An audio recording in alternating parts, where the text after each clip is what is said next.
Yeah, I'm here to talk about the democratization of Indian kitchen. We all have kitchens in our homes. We all uh, know what this is all about.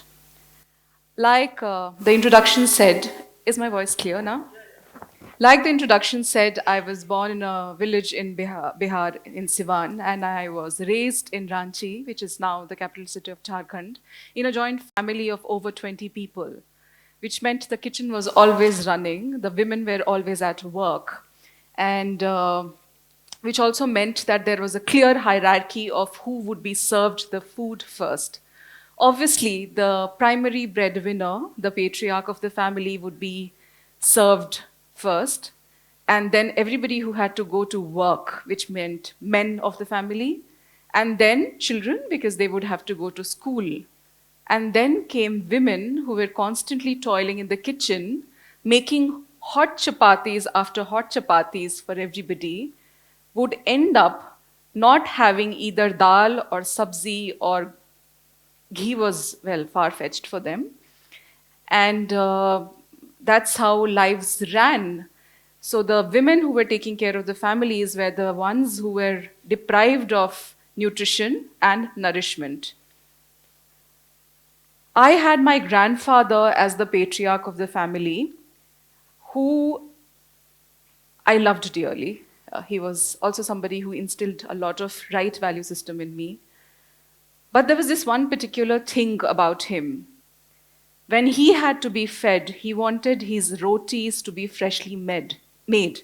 And not just rotis, but fulkas. So there was this whole process. The dough had to be done right. The rotis had to be rolled in a certain way. They had to be puffed in a certain way, baked in a certain way, and then served hot with ghee in his plate. So from the kitchen where the rotis were being made, so 4 fulkas, he would only have 4 fulkas. From the kitchen till the place where he would have his meal, there would be 5 women serving him. So one would be rolling the roti, the other would be taking it out, baking it, and puffing it. The third person would be running to serve him. The fourth person would be there to make sure that the rotis were always just as he was eating the last morsel, the fresh roti would arrive in his plate, and the fifth person would run back to tell that the roti is getting over. And so, from my great grandmother, who was above 80 then, to me, different generations of women were serving him with a lot of love. To a man who was actually quite progressive. He was also somebody who believed in education of women, which is why I'm here. He was the one who was the champion of the fact that in a family where girls never went out to college, I was sent all the way to Delhi to study. He always believed that financial independence was extremely important for women, especially more than men. And yet there was this strange dichotomy. Where was this coming from? So, at one hand, he expected to be served in a certain way when it came to food. On the other hand, he was very, very liberal, extremely progressive, traveled across the world, and came back with a lot of stories of empowerment because there was these cliches that we have all grown up with. Look at some of the cliches. The way to a man's heart is through his stomach. We have all heard this one. Only a woman knows that the kitchen is the heart of a home. Maa ke haath ka khana, we all want.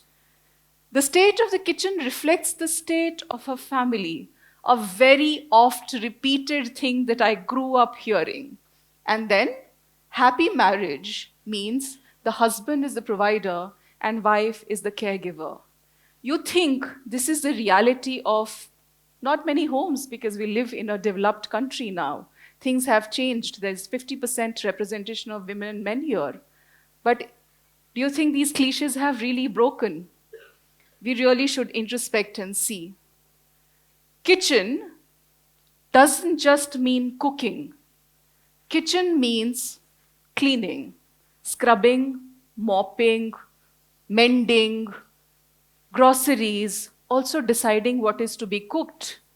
A lot of home management, a lot of very, very physical labor, manual labor that women do all the time. and a lot of it is actually unpaid. Kitchen work is considered to be the most ungratifying, unproductive work because we eat and forget what we have eaten. Thrice in a day, a meal that is eaten takes about 1.5 hours, sometimes 2 hours to be cooked. That's 6 hours of work minimum. And yet, there is no gratification against that. So, look at what the numbers are saying. And this is from the Ministry of Statistics and Program Implementation, that in the age bracket of 15 to 59, which is considered the most productive years of humanity, only 29% of males participate in unpaid domestic services. There is no concept of participation of men. If at all there is any that you see, look at the number, which is so abysmal. I mean, I wonder if 29% also is real. 81% of females dedicate around 5 hours daily to unpaid domestic services, which means kitchen primarily, of course, and other domestic work that they do. 92% in the age between 15 to 59, like I said, the most productive years of somebody, dedicate as much time. Within the 60 plus age group, which should have been the retirement age, actually 78% women are contributing to unpaid domestic services, which means by the time a lot of men in the families are retiring and taking it easy, women are toiling harder. They are really they have more work to do because their husbands are now at home. The proportion of women providing unpaid care and giving services is twice that of men, with rates of 33% and 16% respectively. Now, these unpaid services also mean that a lot of time, which could have been the productive time for a woman, is going into the unpaid services that they're offering. Nationally, males aged 6 years and above allocate 67 minutes to unpaid activities, 67 minutes. 240 minutes to paid activities, and 1,133 minutes to residual other activities, which means self-development, self-care, exercising, meditation, reading the newspaper, watching cricket. You know the drill. In contrast, females in the same age group spend 305 minutes on unpaid activities, 56 minutes on paid activities, and 1079 minutes on residual other activities, which is rarely education, self-care, health, maintenance. It's mostly caregiving.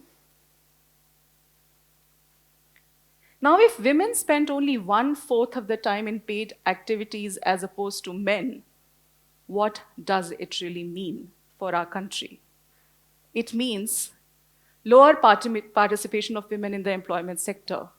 It means as late as in 2023, which is the 23rd year of the 21st century, India's female labor force participation rate was at 32.7%, well, which increased from 23.3% to 5 years ago, but is still lower than the male contribution, which is at 76.8%, so half of the main male contribution to the workforce. So that's how far behind we are.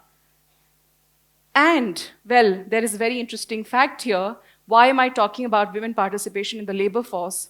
Because as per the vision that we have now for our country,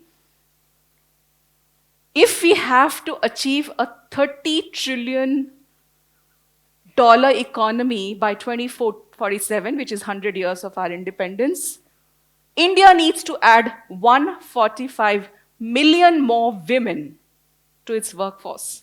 145 million means 14.5 crores, which means probably 10% of our population. If not 10%, definitely 8%. How do we do that? Most of our women are in the kitchens. They are not being paid. They're not being trained. They're not being educated. And well, education is far too much in the future. We're talking about basic discrimination that's happening in the kitchen. They're not getting the best food. The milk is going to the brother. The nourishment is going to the boys because they have to grow up to take care of the families. The girls and the women continue to be the service providers. So, what does it really mean to democratize? Well, I'm just getting into some semantics. Just make it equally accessible to anyone and everyone, which means we need to adjust, which means we need to even up, which means we need to alter the way we are looking at things within our homes and in our kitchens, which also means we need to calibrate, time manage, which also means there is change that is required and balance that needs to be skewed in the other direction. And then the cliches that we deal with and the popular culture that continues to talk about kitchen politics, which means that popular culture is saying that every TV serial that's coming out of that we are watching is based on kitchen politics, which means women in the kitchen are doing nothing but just going against each other because rasode mein kaun tha? So that's where we are, and what really happens if the kitchen becomes democratized. But before that, it's very important to again remember that it's not just gender gender balance that is getting affected in the kitchen. We are also talking caste and class. We are also looking at who are the people who are offering services, who are coming to the kitchen to serve or help us, and how we are treating that. So when you begin to really look at equity and equality in the kitchen, you're also looking at becoming a better person. We are also looking at becoming more equitable as a community and a society. But how does that happen? Is that even a possibility? That is something that I would leave for you to think about and really wonder what is happening in your kitchens. How many women who are going to work are coming back to again cook for the family? What is the contribution of the husbands, the fathers? How are we raising our boys? Are they being taught in the basic life skill of cooking and managing homes, which should be an equal responsibility? What happens to women who are taking a break from workforce to give care for child care or to give care to the elders that they have to look after? What happens to women who are actually working at both ends, both home and at work, but are still struggling, still facing pay disparity? Who compensates for the time that they are spending on things that they will never be even thanked for, leave aside being paid for? So there is this utopian concept that we are still looking at. And if we are to make India the $15 trillion economy that we're talking about, this is what we are looking at. We are looking at girls who will get as much nutritious food as their brothers. We are looking at lesser and lesser dropouts of girls from school because, as we know, girls drop out for two things: to look after their younger siblings, to look after their kitchens because both the parents have to go and work in the field or at the construction site or wherever they are going. So if we are looking at really balancing the work in the kitchen, we are looking at bringing back girls to schools and offering them more opportunity for better life and higher education. Yes, more and more educated girls means more and more educated families. We all know that one woman educates the entire family. Then we are also looking at more and more autonomous choices, which means that whether or not a woman wants to be in the kitchen, whether she wants to do unpaid work or paid work or join the labor workforce or not, is a choice that she is making. We are enabling women to make those choices. And we are also looking at a fair distribution of caregiving responsibilities between men and women. We are also looking at better health of women. Ever wondered why a lot of women around you are mostly sleep deprived and are mostly suffering from pain which is unexplained, what is known as invisible pain? because they're constantly fatigued and exhausted, because there is medical and scientific evidence that 80% of autoimmune diseases actually happen to women. And it is all coming from the exhaustion and the stress, constant stress that they're dealing with. When we are democratizing the kitchen, we are offering them some time to rest. We are offering them some time to take care of themselves. And when they take care of themselves, they come back as stronger mothers, daughters, wives, women, and they contribute not just to our families, homes, but also to the society at large. And definitely more women in the workforce. Now, that is another kind of a study. If we begin to look at the impact that it will have if more and more women go into the workforce, what does it mean? It means not just breaking of glass ceiling, which it means more and more women in the decision-making positions. It means more and more equitable positions where we are deciding what is right for ourselves, including something as fundamental as abortion rights, which means lesser women leave the workforce because they're not exhausted, because they don't have to just deal with both the ends of they're not doing this juggling act, this balancing act. You cannot have it all. Women cannot have it all. They need rest, they need care. And most importantly, we're looking at, yes, less and less tired and more healthier women. I cannot emphasize on this enough. Really, please look around and see how many of us are sleep deprived. How many of us are genuinely ill and are in need of healthcare, which we keep ignoring because we think, oh, well, it's our menstrual health, it is our reproductive health, we are now perimenopausing, we are menopausing, and we don't even talk about the issues, the health conditions that we are constantly grappling with. Therefore, equality begins not just at home, but from the kitchen. And think about it. Does food have gender? Don't we all feel hungry in equal measure? So if food doesn't have gender, hunger doesn't have gender, why does kitchen as a space have to have gender? Why does it have to be a space of all the misses and the miss and the girls and the women? Why is love and care only associated with women? Why is it glorified for women to be nurturers, caregivers? Yes, we are nurturers, yes, we are caregivers, but we also deserve care as much. And on this note, the one thing that I would want to really add here is go back today and ask yourself, don't our women in the family also deserve the hot fulkas? Do we know how to make hot fulkas? Because the day everybody, well, cooking is a life skill. It's not just a woman's job. It's a life skill that everybody must learn, and especially the young boys who are here and young gentlemen.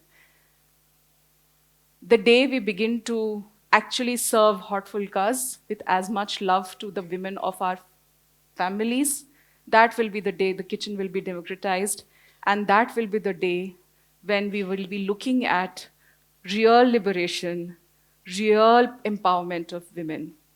That's all from me. Thank you.